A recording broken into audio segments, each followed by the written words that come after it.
Hello दोस्तों, आपका excellence classes में बहुत बहुत स्वागत है। और जैसा कि हम लोगों ने कुछ 26 जनवरी को अनाउंस किया था कि हम लोग पीटी को लेके चर्चा करेंगे, तो पीटी में ही इकोनॉमिक्स का जो सेक्टर है उसके लिए मैं आप लोगों के सामने हाजिर हूँ। और पीटी में जो भी इकोनॉमिक यानी कि अर्थ क्षेत्र से दिया गया है, आर्थिक क्षेत्र से रिलेटेड जो भी टॉपिक है फरवरी महीने का, वो मैं आप लोगों के साथ डिस्कस करने जा रहा हूँ। तो सबसे पहला टॉपिक जो है वो दिया गया है आरबीआई के द्वारा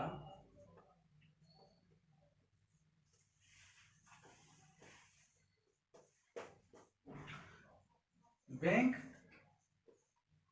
के रेटों के ऊपर चर्चा किया गया है। आरबीआई ने क्या किया है, जो अंतिम तिमाही होती है उस अंतिम तिमाही में सारे रेटों को सस्टेनेबल रखा है, यानी कि bank rate, repo rate, reverse repo rate, CRR, SLR, MSF, ये सारा का सारा उन्होंने पिछले तिमाहियों की तरह ही सामान्य रखा है। अब हम लोग चर्चा करते हैं कि आखिर में ये बैंक रेट क्या होती है, रेपो रेट क्या होती है, रिवर्स रेपो रेट क्या होता है, सीआरआर क्या होता है, एसएलआर क्या होता है, एक्सेट्रा एक्सेट्रा, जो भी चीजें आती है। तो सबसे पहला जो हमारे पास पॉइंट है वो है रेपो रेट।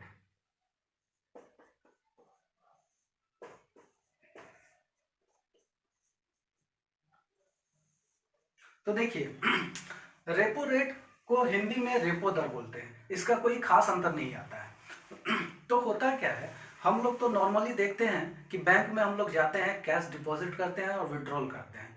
तो हर बैंक का जो शाखा होता है, हर ब्रांच होता है, वो अपने अपने टारगेट या अचीवमेंट को पूरा नहीं कर पाता है। होता क्या है, कभी कभी हम लोग देखते हैं जो ग्रामीण क्षेत्र का ब्रांच होता है, उस ब्रांच में पूरा का पूरा जो डिपॉजिट है उसके मुकाबले विड्रॉल ज़्यादा होता है। ग्रामीण क्षेत्रों में ऐसा अक्सर देखने को मिलता है, और इस कारण से आप जब जाइएगा वहाँ विड्रॉल करने के लिए तो आपको बोला जाएगा कि न जो कैश है उसका इनएडिक्वेट कैश के कारण आपको अभी विड्रॉल करने की परमिशन नहीं होगी, या अपर्याप्त नगद के कारण। तो रेपो रेट क्या होता है? तो रेपो रेट होता क्या है, जो बैंक अपने पूरे कामकाज को खत्म करने के लिए उसके पास कभी कभी कैश की कमी हो जाती है। क्या होती है? कैश की कमी हो जाती है। तो वो क्या करता है, आरबीआई से ओनली फॉर 1 डे और 1 नाइट के लिए क्या करता है,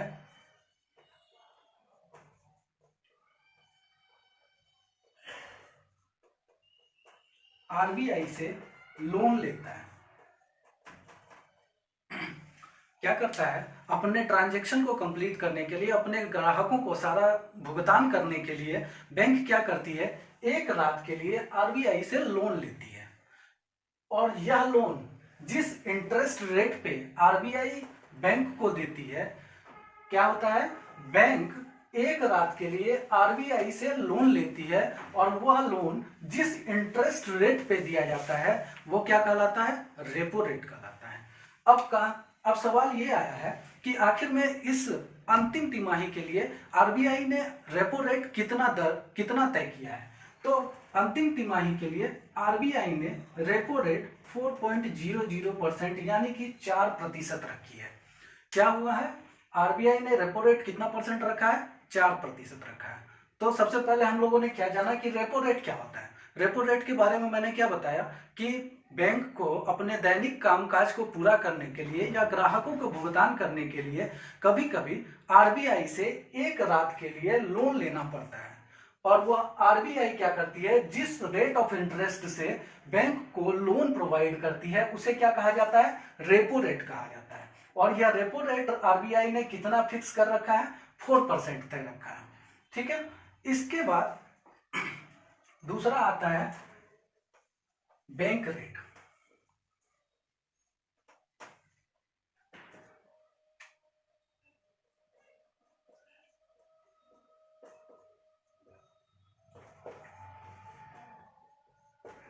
यानी कि बैंक दर। इसके हिंदी में काफी अंतर नहीं आता है, इसीलिए मैं हिंदी नहीं लिखूंगा। जिसके हिंदी में काफी ज्यादा अंतर दिखेगा उसका हिंदी में लिख दूंगा। तो यहाँ पे क्या लिखा है, बैंक रेट यानी कि बैंक दर। अब देखिए, बैंक क्या करती है, बैंक के पास भी तो पैसों की कमी होती है। अभी मैंने बताया 1 दिन की कमी हुई तो उसने क्या किया, रेपो रेट में ले लिया। अब मान लीजिए कुछ लंबे समय के लिए यानी कि लंबी अवधि के लिए अगर बैंक आरबीआई से लोन ले, दोनों में अंतर याद रखिएगा, वो क्या था, 1 नाइट के लिए, और ये क्या होगा, लॉन्ग टर्म के लिए।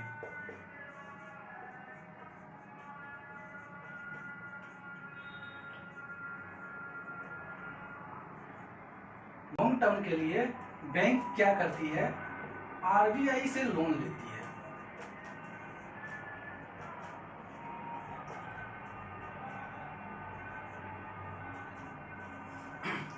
लॉन्ग टर्म के लिए जब बैंक आरबीआई से लोन लेती है तो वह कौन से रेट ऑफ इंटरेस्ट से लेती है, बैंक रेट से। और आरबीआई ने अभी इसका दर क्या रखा है, 4.25%। क्या रखा है, 4.25%। अब देखिए हम लोगों ने क्या देखा, पहले देखा रेपो रेट। रेपो रेट में क्या देखा, जो बैंक लोन लेती है वो ओनली 1 नाइट के लिए, इसको हमेशा ध्यान में रखिएगा कि 1 नाइट के लिए कौन सा आया और लॉन्ग टर्म के लिए कौन सा आया। तो 1 नाइट के लिए जब भी आएगा, यहां पर मैं फिर से लिख देता हूं, 1 नाइट रेपो रेट।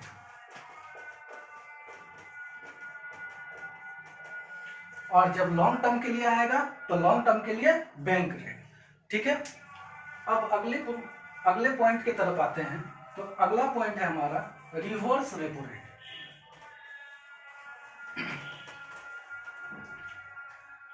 अगला पॉइंट क्या है, रिवर्स रेपो रेट।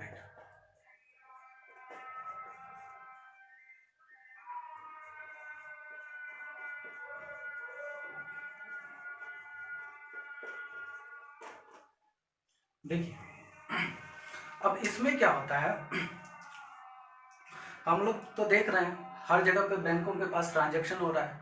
बैंक ने क्या किया, अगर उसके पास कमी हो गई तो वो आरबीआई से लोन ले लिया। अब क्या है, बैंकों के पास हर दिन तो कमी होगी नहीं, हर दिन अगर कमी होगा तब तो वो बैंक डूब गया। जैसा कि कराड़ बैंक के बारे में लिखा है, कराड़ बैंक तो वैसे दूसरे भ्रष्टाचार के कारण डूब गया है, लेकिन अगर और भी कोई बैंक हर दिन अगर वो घाटे में जा रहा है, कोई भी इंसान या कोई भी व्यापार हर दिन अगर वो घाटे में जाएगा तो डूब जाएगा। लेकिन ऐसा तो होता नहीं है, बैंकों के साथ में भी कभी कभार ऐसी स्थिति आ जाती है कि उसे लोन लेना पड़ता है। लेकिन जब स्थिति सामान्य हो और ऐसा स्थिति आए कि बैंक के पास ट्रांजैक्शन कंप्लीट होने के बाद, यानी कि डिपॉजिट और विड्रॉ कंप्लीट होने के बाद, लोन प्रोवाइड करने के बाद क्या होती है, कुछ ना कुछ कैशेस तो रह ही जाती है, कुछ ना कुछ रुपए उनके पास रह ही जाता है। तो जब वह बची हुई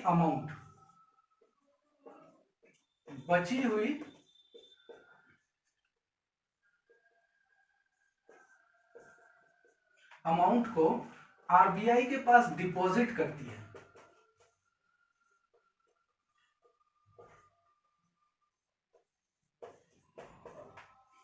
क्या होता है, पूरे लेन देन मतलब दैनिक लेन देन या दैनिक कार्यवाही के बाद जो बची हुई अमाउंट होती है बैंकों के पास, उस बचे हुए अमाउंट को आरबीआई के पास वो जमा कर देती है। तो आरबीआई के पास जो जमा करती है, जैसे हम लोग बैंक के पास जमा करते हैं, तो बैंक क्या करता है, अपने पैसे को आरबीआई के पास जमा करता है। और आरबीआई के पास जब जमा करता है तो जैसे हम लोगों को बैंक इंटरेस्ट प्रोवाइड करती है, वैसे ही आरबीआई भी अन्य बैंकों को इंटरेस्ट प्रोवाइड करती है। तो ये आरबीआई कितने परसेंट पे इंटरेस्ट प्रोवाइड करती है, 3.35%। आरबीआई क्या करती है, 3.35% इंटरेस्ट के साथ वो हमें रिवर्स रेपो रेट जो कहलाता है वो आरबीआई अन्य बैंकों को देती है। यानी दैनिक कार्यवाही खत्म होने के बाद, दैनिक लेन देन के बाद जो भी नगद या जो भी अमाउंट बच जाता है बैंकों के पास, वो बैंक क्या करती है, आरबीआई के पास जमा कर देती है। और उस जमा राशि पर जिस इंटरेस्ट रेट से उन्हें इंटरेस्ट प्रोवाइड किया जाता है, उसे क्या कहा जाता है, रिवर्स रेपो रेट। और यह रिवर्स रेपो रेट आरबीआई ने कितना करके रखा हुआ है, 3.35%। ठीक है, इसके बाद एक नया टॉपिक आता है, वो क्या है, सीआरआर। बहुत लोगों ने सुना है इसके बारे में कि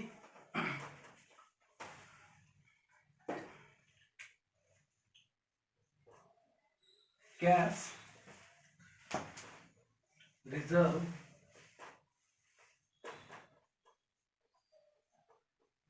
रेशियो, जिसका हिंदी होता है नकद आरक्षी अनुपात। इसी को शॉर्ट में बोलते हैं CRR। देखिए, अब ये CRR क्या होता है? आप और हम सब क्या सोचते हैं कि बैंकों के पास जो भी पैसे आती हैं वो क्या करता है, सारा का सारा मार्केट में लगा देता है। ऐसा नहीं है। बैंक को कुछ ना कुछ दर से अपने पास नकद रखना पड़ता है, ताकि मुश्किल समय में वो क्या करे, उस नकद का उपयोग करे। वो क्या करे, उस कैश का रिजर्व के रूप में रखा जाता है, और उस नकद का उपयोग वो इमरजेंसी के टाइम में कर सकते हैं, कि इमरजेंसी के टाइम में उसका उपयोग करें। यानी बैंक अपने पास जो भी नकद रिजर्व तौर पर रखती है, क्या करता है, बैंक अपने पास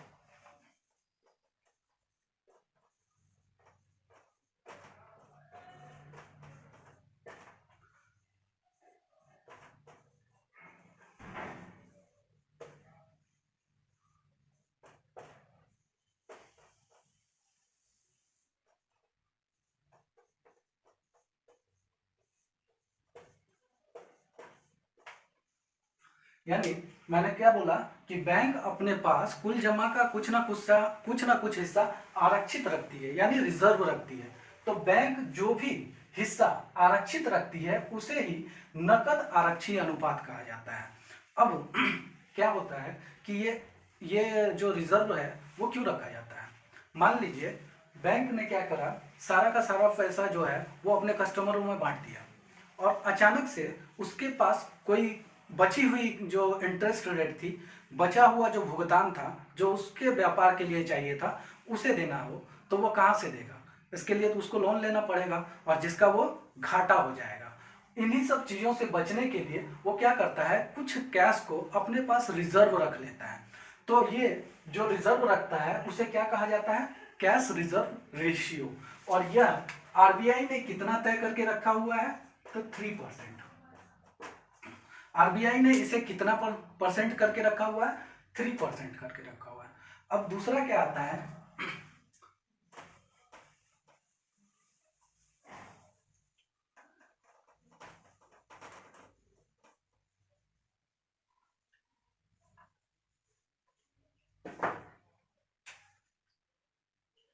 स्टैट्यूटरी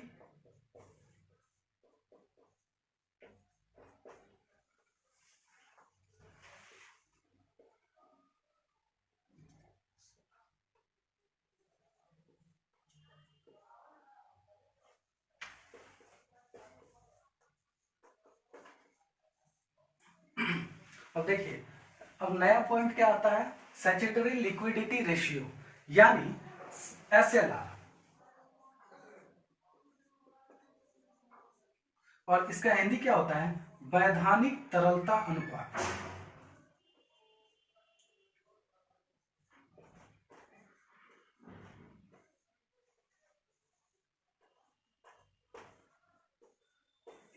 अब देखिए ये क्या होता है, स्टैट्यूटरी लिक्विडिटी रेशियो। अभी मैंने क्या बोला, जो बैंक के पास पर डे जितना भी नकद आता है, वो नकद को पूरी तरह से वो खर्च नहीं कर सकता है। या तो विड्रॉल के थ्रू अपने कस्टमर्स को नहीं प्रोवाइड कर सकता है, या फिर कहीं बॉन्ड पेपर में साइन अपना इन्वेस्ट नहीं कर सकता है, या लोन नहीं दे सकता है। ये तो हो गया था CRR। लेकिन अब क्या है, बैंक हम लोगों को कुछ, हम लोग जब भी जाते हैं तो बैंक लोन इशू करता है। तो होता क्या है, लोन इशू करने से पहले वो क्या करता है, हम लोगों के पास, हम लोगों से कुछ ना कुछ बॉन्ड पेपर ले लेता है, जैसे कि जमीन की कागज, या फिर जो हम लोगों का कुछ ना कुछ ऐसा ऐसा सामान वो जरूर रखता है जिसके एवज में अगर हम उस लोन की भरपाई ना कर पाए तो जिसे बेचकर वह लोन की भरपाई कर ले। तो क्या होता है, लोन जारी करने से पहले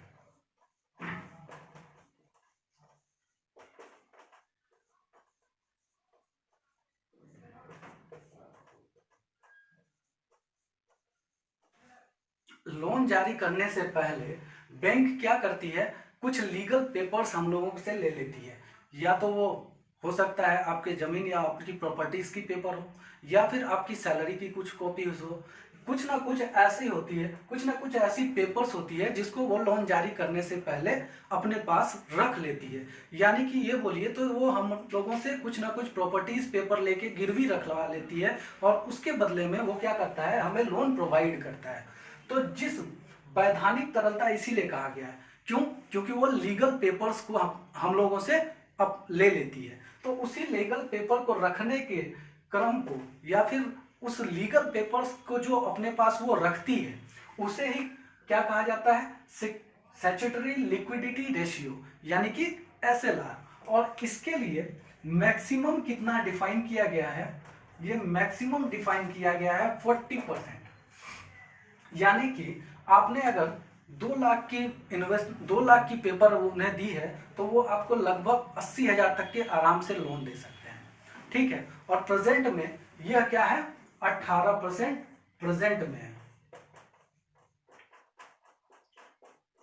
प्रेजेंट में यह कितनी है, 18% है। तो ये हो गई एसएलआर। आज अभी हम लोगों ने क्या क्या देखा है, बैंक रेट। बैंक रेट क्या था, जो आरबीआई से लोन लिया जाता है कितने दिनों के लिए, तो यानी कि लंबे टर्म के लिए, लॉन्ग टर्म के लिए जब लोन लेता है बैंक, तो उसे क्या कहा जाता है, बैंक रेट कहा जाता है। जब वन नाइट के लिए लेता है तो उसे क्या कहा जाता है, रेपो रेट कहा जाता है। उसके बाद रिवर्स रेपो रेट क्या आता है, जब बैंक आरबीआई के पास डिपॉजिट करती है तो उसमें जो इंटरेस्ट पे करता है आरबीआई, उसे रिवर्स रेपो रेट कहा जाता है। सीआरआर क्या कहा जाता है, बैंकों के पास दैनिक ट्रांजैक्शन करने के लिए जो नकद आती है, उस नकद में से जो रिजर्व रखा जाता है उसे सीआरआर कहा जाता है। उसके बाद स्टैट्यूटरी लिक्विडिटी रेशियो क्या होता है, जो वैधानिक कॉपीज हम लोगों से बैंक लेती है लोन देने के एवज में, उसे ही स्टैट्यूटरी लिक्विडिटी रेशियो कहा जाता है। अस्थाई सुविधा। देखिए, अब हम लोगों के पास नया टॉपिक आया है, मार्जिनल स्टैंडिंग फैसिलिटी, जिसको शॉर्ट में हम लोग कहते हैं एमएसएफ, और जिसकी हिंदी होती है सीमांत अस्थायी सुविधा। तो आखिर में ये क्या होता है देखिए, 2011-12 में आरबीआई ने क्या किया,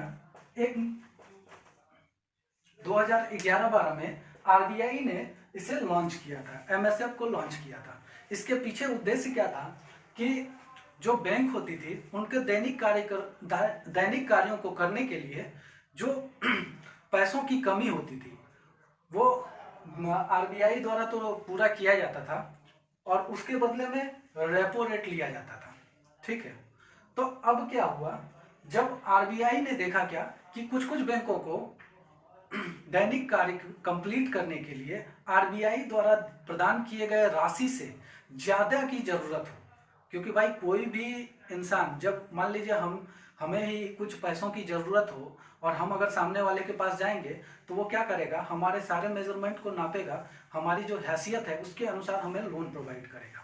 तो आरबीआई भी अपने बैंकों के साथ ऐसा ही करता है, क्योंकि वो तो एज ए कस्टमर उसके पास जाता है, और कस्टमर के तौर पे जाने के बाद उसको पूरी भुगतान नहीं हो पाती है, यानी उसकी जरूरत की पूरी राशि आरबीआई उसे प्रोवाइड नहीं करता था। तो इसके बाद 2011-12 में ऐसे उसने देखा क्या, आरबीआई ने देखा क्या कि बैंक ना आरबीआई हमसे तो लोन ले ही रही है, साथ ही साथ अन्य प्राइवेट संस्थानों से भी लोन ले रही है, जिसके कारण बैंक काफी घाटे में जा रहा था।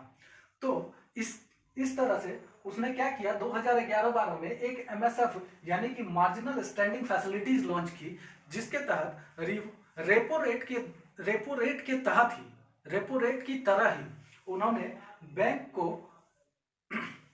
उनकी दैनिक कार्यवाही के लिए जो अमाउंट प्रोवाइड की जा रही थी उसको रेपो रेट में प्रोवाइड करने के बाद जो शेष अमाउंट बचता था उसको भी प्रोवाइड की जाती थी, और उसके लिए वो एक्स्ट्रा जो फैसिलिटी देती है उसे ही कहा जाता है मार्जिनल स्टैंडिंग फैसिलिटी, जो कि 4.25% ही है, यानी कि एकदम रेपो रेट की तरह।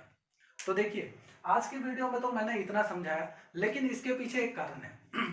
अब आप लोग बोलिएगा कि भाई आप तो बोले कि पीडी समझाओगे, और आपने थोड़े से टॉपिकों पर डिस्कशन कर दिया, उसके बाद बोले कि धन्यवाद। नहीं, ऐसा नहीं है, मैं पूरी की पूरी पीडी समझाऊंगा, और पीडी के जो आर्थिक क्षेत्र है उसको समझाऊंगा। ठीक है। लेकिन उससे पहले मैंने इन टॉपिकों को इसलिए समझाया क्योंकि ये हर महीने आपको देखने को मिलेगी।